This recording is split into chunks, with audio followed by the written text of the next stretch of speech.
Programme SME BLP, 300 PME bénéficiaires. 300 petites et moyennes entreprises, tous secteurs confondus, vont bénéficier d'un appui du projet SME Business Linkage Programme. Il s'agit d'un programme africain de liaison entre les PME et les grandes entreprises destiné à encourager la création d'emplois et à réduire les inégalités et la pauvreté. Le programme SME BLP a été lancé aujourd'hui au Carleton. Le représentant de la Banque africaine de développement à Madagascar nous apporte des précisions. Ce programme a déjà été expérimenté avec succès au Ghana et au Kenya et c'est au tour de Madagascar de tirer profit de cette approche de soutien au développement des PME. De façon générale, le programme utilisera l'écosystème du secteur privé pour identifier et améliorer les compétences, la gouvernance, les opérations des PME de Madagascar. Grâce à des liens commerciaux en amont et en aval, les PME, dont au moins 40% sont dirigées par des femmes et des jeunes, auront accès au marché et au financement. Le programme générera de la valeur ajoutée grâce à l'augmentation de la demande de biens et de services produits localement. Il facilitera aussi l'accès au financement par le biais des programmes existants et des banques locales partenaires. Ce programme est piloté par le ministère de l'Industrie, du Commerce et de la Consommation. Le ministre Edgar Azafdjeva a rappelé lors du lancement que l'industrialisation est un levier de développement dont la vulgarisation devra nous faire sortir progressivement de la dépendance aux importations.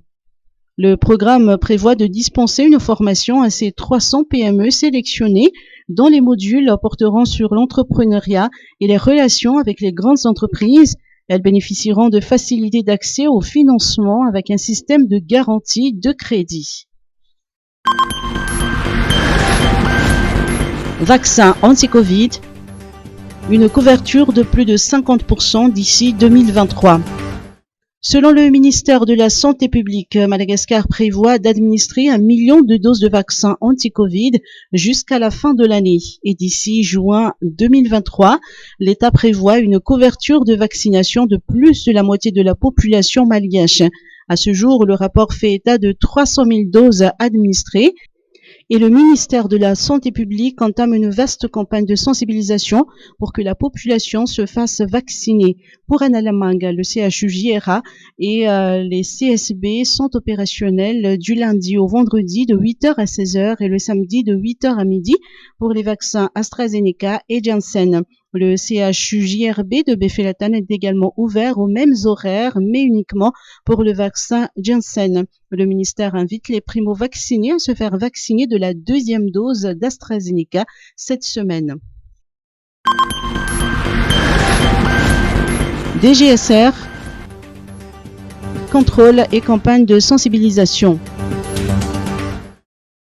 Face à la hausse du nombre des accidents de la circulation, souvent mortels, la Direction générale de la sécurité routière ou DGSR a effectué des contrôles techniques du 13 au 22 octobre à Antananarivo et sur les grands axes qui rejoignent les routes nationales. Sur 2718 véhicules contrôlés, 406 ont été sanctionnés de retrait de papier avec mise en fourrière du véhicule, dont 56 pour défaut de visite technique et 2 circulant avec de faux papiers de visite technique. 312 ont été déclarés inaptes pour défaillance mécanique. Par ailleurs, 64 automobilistes ont été sommés de retirer le film fumé de leur vitre, tandis que 34 ont été contraints de retirer immédiatement les lampes LED non réglementaires qui équipaient leur véhicule. Outre les contrôles techniques d'usage, la DGSR a également mené une campagne de sensibilisation pour le respect du code de la route et des contrôles techniques afin de réduire les risques d'accidents. Cette descente sur terrain sera élargie aux autres régions. Éducation pour tous, un nouveau bâtiment pour l'EPP Ambomangiti.